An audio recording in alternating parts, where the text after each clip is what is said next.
자네 어머니가 군인이라며? 상사나 대위쯤 되겠지. 뭐, 어디 행정 보직이겠지. 뭐 그런 거 나도 줄줄이 알아. 마상우 중령이 윤태성 상병을 내려다보며 비웃듯 말했습니다. 그렇습니다. 행정보직이죠. 태성은 한숨처럼 작게 대답했습니다. 하지만 그 순간 그 누구도 몰랐습니다. 이 조용한 병사의 어머니가 바로 육군 기계화사령부 사령관 윤정의 중장이라는 사실을, 그리고 그가 그 막강한 권력을 단 한 번도 사용하지 않으리라는 것을. 왜일까요?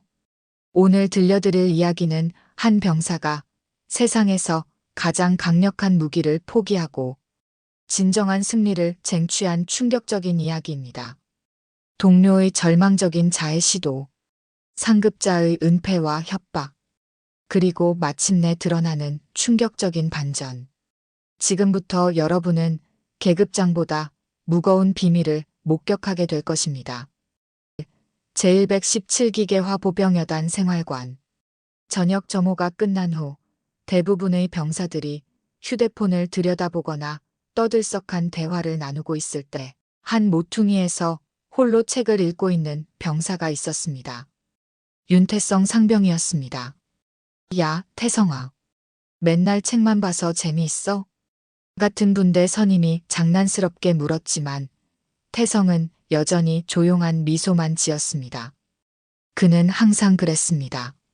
말수가 적고 성실하며 어떤 상황에서도 묵묵히 자신의 몫을 해내는 모범적인 병사였습니다. 다른 병사들은 몰랐습니다. 그가 매일 밤 읽는 책들이 단순한 소설이 아니라 군사학, 리더십, 그리고 정의에 관한 철학서들이라는 것을.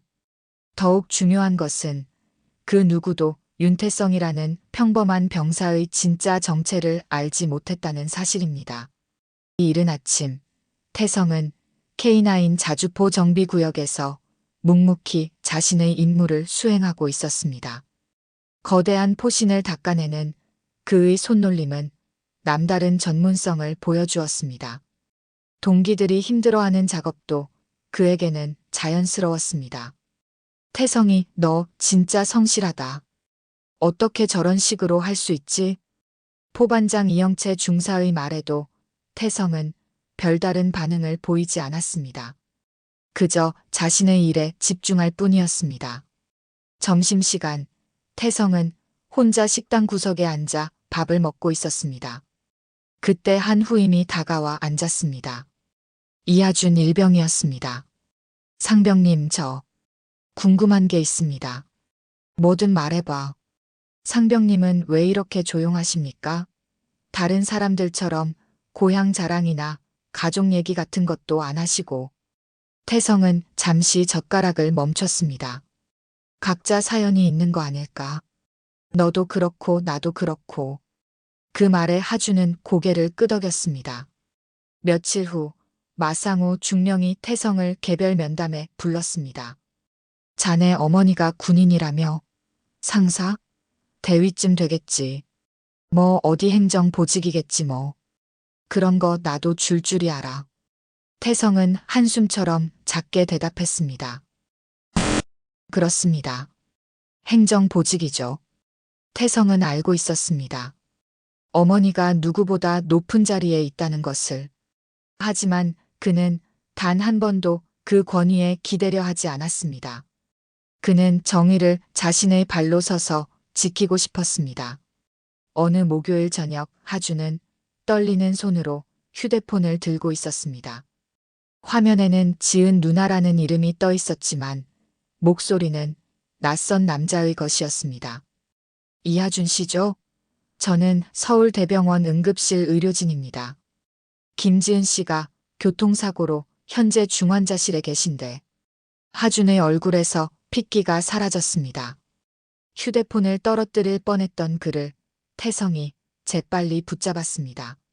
지은 누나가 사고가 났습니다. 중환자실에 있다고 합니다. 하준은 울먹이며 태성에게 매달렸습니다. 지은 누나는 그에게 세상에서 유일한 가족이었습니다.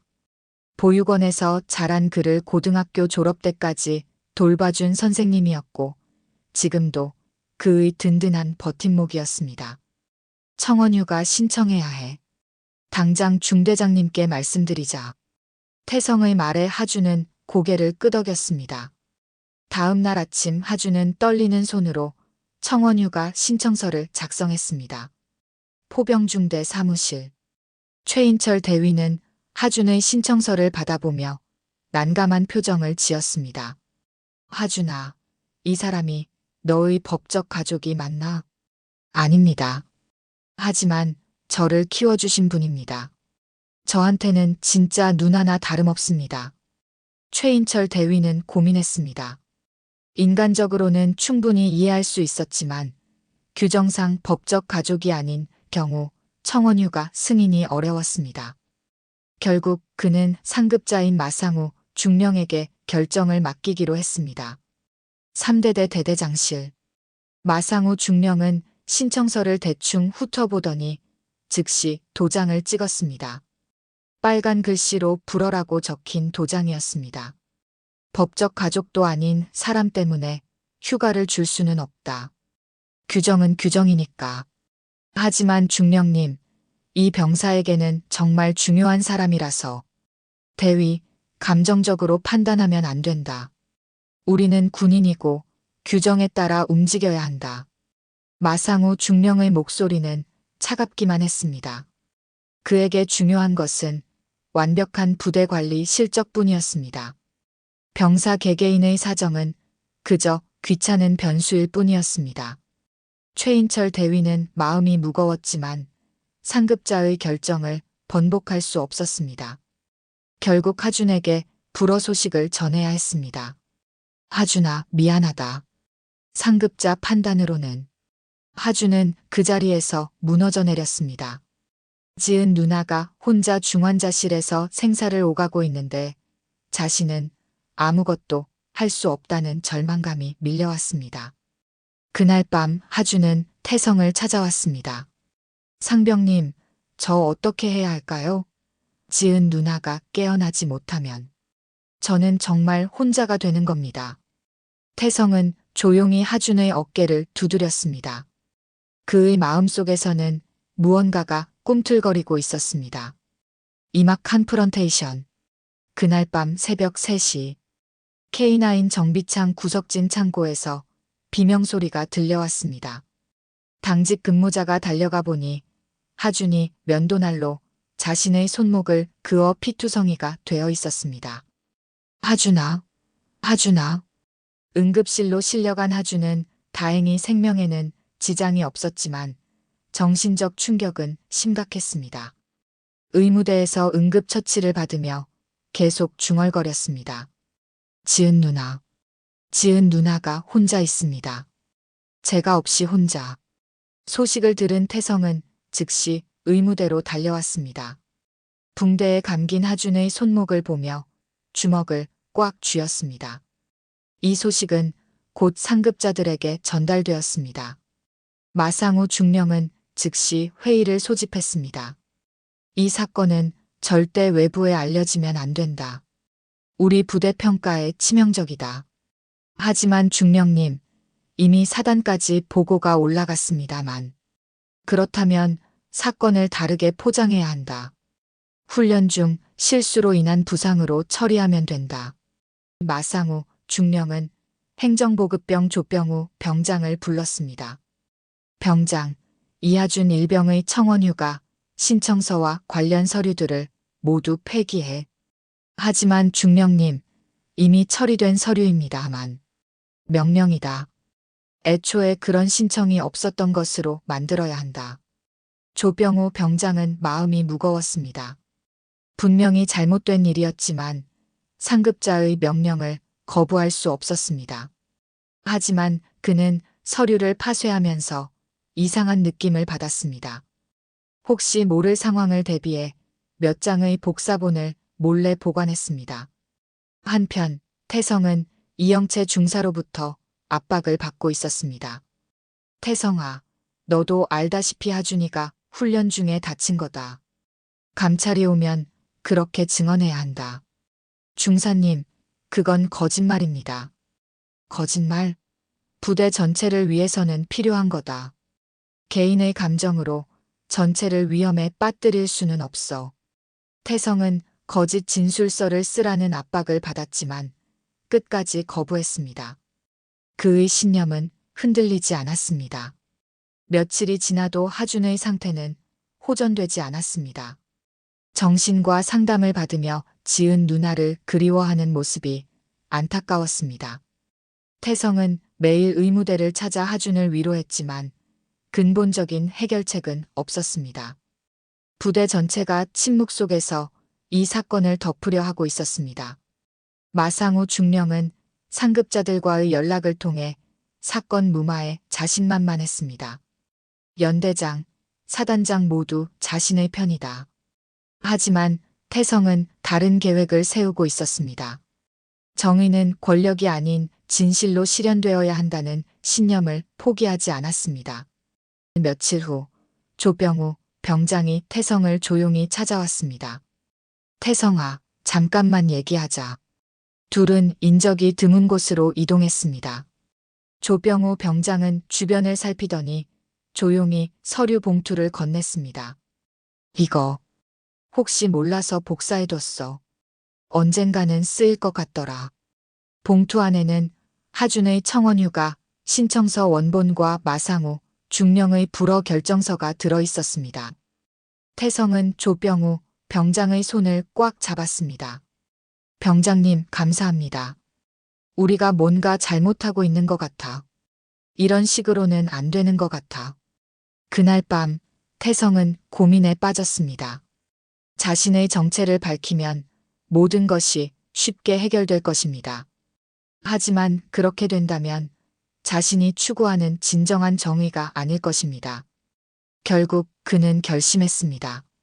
사령부 감찰센터에 익명으로 진정서를 제출하기로 한 것입니다. 태성은 조병우 병장이 준 서류들을 바탕으로 상세한 진정서를 작성했습니다. 하준의 청원휴가 신청 경위, 마상우 중령의 불허 결정, 그리고 이어진 자해 사건과 은폐 시도까지 모든 것을 꼼꼼히 기록했습니다. 이틀 후 사령부 감찰팀이 부대에 도착했습니다. 표면적으로는 정기 부대 실태 조사였지만 실제로는 태성의 진정서로 인한 특별 감찰이었습니다. 마상우 중령은 여전히 자신만만했습니다. 걱정할 것 없다. 연대장님, 사단장님 모두 내 편이다. 이 정도 감찰은 얼마든지 넘길 수 있어. 하지만 태성은 알고 있었습니다.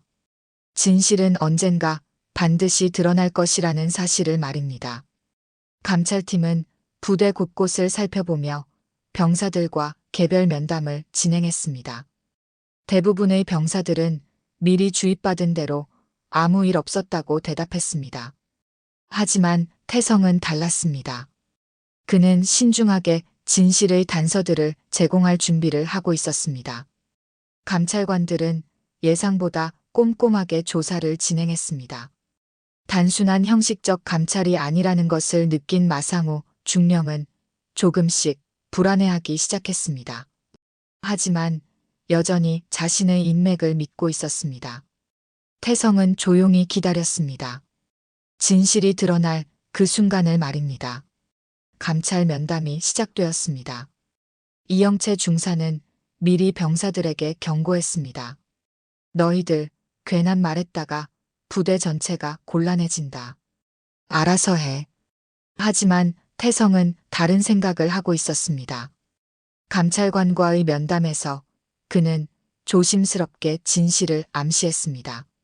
최근 부대 내에서 특별한 일이 있었습니까? 글쎄요. 병사들 중에 개인적으로 어려운 상황에 처한 사람이 있었습니다만 구체적으로 말씀해 주십시오.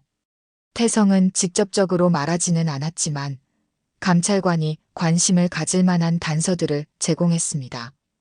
동시에 다른 병사들도 하나둘씩 진실을 말하기 시작했습니다.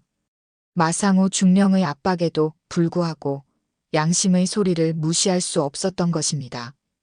감찰관들은 점점 더 구체적인 질문들을 던지기 시작했습니다. 그날 저녁, 태성은 의무대에 입원해 있는 하준을 찾아갔습니다. 하준아, 어떻게 지내고 있나? 상병님, 죄송합니다. 이런 일로 부대에 피해를 줘서. 무슨 소리야? 내가 잘못한 게 아니야. 하준은 눈물을 흘리며 말했습니다. 지은 누나가 깨어났다고 합니다. 하지만 저는 아직도 가볼 수 없습니다. 태성은 하준의 손을 잡았습니다. 조금만 기다려. 반드시 길이 생길 거야. 그 대화를 복도에서 듣고 있던 최인철 대위가 있었습니다. 그는 점점 양심의 가책을 느끼고 있었습니다. 다음 날 최인철 대위는 태성을 찾아왔습니다. 태성아, 나 잘못 생각했던 것 같습니다. 이제 나도 진실을 말할 준비가 됐습니다. 태성은 놀랐습니다. 그가 기대하지 않았던 동맹이 생긴 것입니다. 대위님, 감사합니다. 아닙니다. 제가 처음부터 용기를 냈어야 했습니다.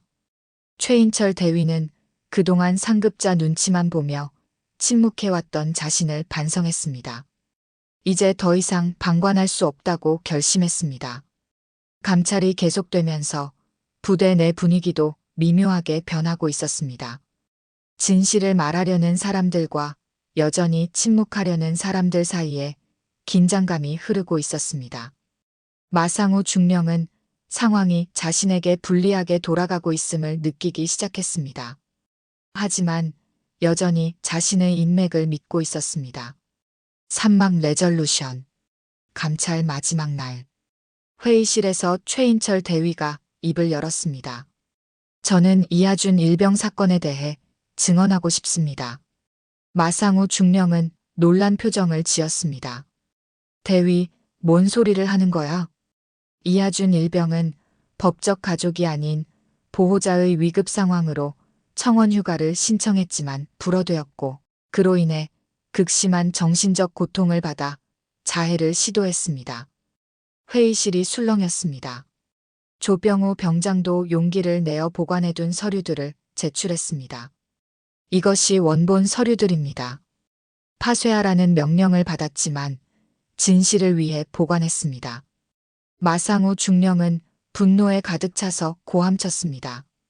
이 자식들이 다 작당해서 나를 음해하려고 하는 거야. 내가 누구랑 연결되어 있는지 알아? 연대장님, 사단장님 모두 내 편이라고. 그 순간 회의실 문이 열렸습니다. 정복을 입은 여군 장성이 들어섰습니다. 어깨에는 별 3개가 빛나고 있었습니다. 윤정의 중장이었습니다. 기립. 모든 사람들이 자리에서 일어났습니다. 정적이 흘렀습니다. 윤정의 중장은 차분하지만 위험 있는 목소리로 말했습니다. 지금부터 이 병사는 제 아들이 아닙니다. 그는 진실을 증언하는 증인이며 저는 군 기강을 책임지는 사령관입니다. 모든 사람들이 충격에 빠졌습니다. 평범한 병사라고 생각했던 윤태성이 사령관의 아들이었다는 사실에 말입니다. 태성은 떨리는 목소리로 말했습니다. 저는 제 어머니가 사령관이라는 것을 알고 있었습니다. 하지만 병사 윤태성으로서 정의를 증명하고 싶었습니다. 권력이 아닌 진실로 말입니다. 윤정의 중장은 아들을 바라보며 말했습니다. 이 사건은 철저히 조사되어야 합니다. 그리고 책임자는 반드시 처벌받아야 합니다. 마상우 중령은 절망에 빠졌습니다. 자신이 믿었던 인맥도 소용없었습니다. 사령관 직속의 조사 앞에서는 아무도 그를 보호할 수 없었습니다. 회의실의 분위기는 완전히 뒤바뀌었습니다. 진실이 드러나는 순간이었습니다. 며칠 후 마상우 중령은 군사경찰에 의해 연행되었습니다. 이영채 중사는 징계 전역 처분을 받았습니다. 연대장과 사단장도 감찰 대상에 포함되었습니다. 더 중요한 것은 청원휴가 규정 개정 작업이 시작되었다는 점입니다. 법적 가족이 아니더라도 실질적인 보호자 관계에 있는 경우 청원 휴가를 허용하는 방향으로 제도가 바뀌게 되었습니다. 하주는 드디어 지은 누나를 만날 수 있었습니다. 병원에서 두 사람이 눈물을 흘리며 포옹하는 모습을 본 태성은 조용히 미소를 지었습니다. 상병님 정말 고마워요. 상병님이 아니었으면 우리 모두가 함께 해낸 거야. 윤정희 중장은 아들과 조용히 대화를 나누었습니다. 내가 자랑스럽다 권력을 이용하지 않고 정의를 실현한 것 말이다. 어머니가 가르쳐 주신 것들을 실천한 것뿐입니다. 어머니와 아들의 눈빛에는 서로에 대한 자랑스러움과 깊은 신뢰가 담겨 있었습니다. 몇 달 후 육군 전체에 새로운 청원휴가 시스템이 도입되었습니다. 윤정희 중장은 전군 간부회의에서 연설했습니다. 진정한 적은 국경 밖에 있는 것이 아닙니다. 우리 내부의 침묵과 부조리, 그것이 우리 군의 가장 큰 위협입니다. 앞으로는 실적보다 인권이 우선되어야 합니다. 새로운 규정에 따라 법적 가족이 아닌 실질적 보호자도 청원휴가 승인 대상에 포함되었습니다. 이는 하준과 같은 처지에 있는 많은 병사들에게 희망이 되었습니다. 태성은 국방부 군 인권센터로 임시 파견되어 제도 개선 업무에 참여했습니다. 최인철 대위는 국방부에 자진 진술하여 군 인권 개선에 기여했습니다. 전국의 부대에서 비슷한 사례들이 속속 보고되었습니다. 이제 병사들은 부당한 처우에 대해 목소리를 낼 수 있게 되었습니다. 1년 후 서울 용산의 한 조용한 카페에서 태성과 하준이 만났습니다. 하준은 저녁 후 사회복지사 준비를 하고 있었습니다. 그래도 우리가 뭔가 바꿨습니다. 맞습니다. 이제 다른 후임들은 우리 같은 일을 겪지 않을 겁니다. 창밖으로 노을이 지고 있었습니다. 두 사람 앞에는 아직도 긴 길이 펼쳐져 있었지만 그들은 더 이상 혼자가 아니었습니다. 진실을 위해 싸웠던 동지들이었고 정의를 실현한 승리자들이었습니다. 태성은 조용히 말했습니다. 권력은 숨겨야 할 때 더 큰 힘을 발휘하는 것 같습니다. 진짜 승리는 모든 것을 내려놓았을 때 오는 겁니다. 하주는 고개를 끄덕였습니다. 몇 달 후 하주는 지은 누나와 함께 보육원을 찾았습니다. 그곳에서 만난 어린 아이들에게 말했습니다. 세상에는 여러분을 지켜줄 사람들이 있습니다. 그리고 여러분도 언젠가는 다른 사람을 지켜줄 수 있는 어른이 될 겁니다. 태성은 군 인권센터에서 새로운 제도 개선안을 검토하고 있었습니다. 어머니 윤정희 중장이 만든 변화가 전군에 뿌리내리고 있었습니다. 권력을 숨기고 진실로 싸웠던 그의 선택이 옳았음을 증명하는 순간들이었습니다. 어떤 비밀은 계급장보다 무겁습니다. 하지만 진정한 용기는 그 무게를 견디며 묵묵히 옳은 일을 해내는 데 있습니다. 윤태성과 이하준의 이야기는 그런 용기가 만들어낸 작은 기적이었습니다. 그리고 그 기적은 지금도 계속되고 있습니다.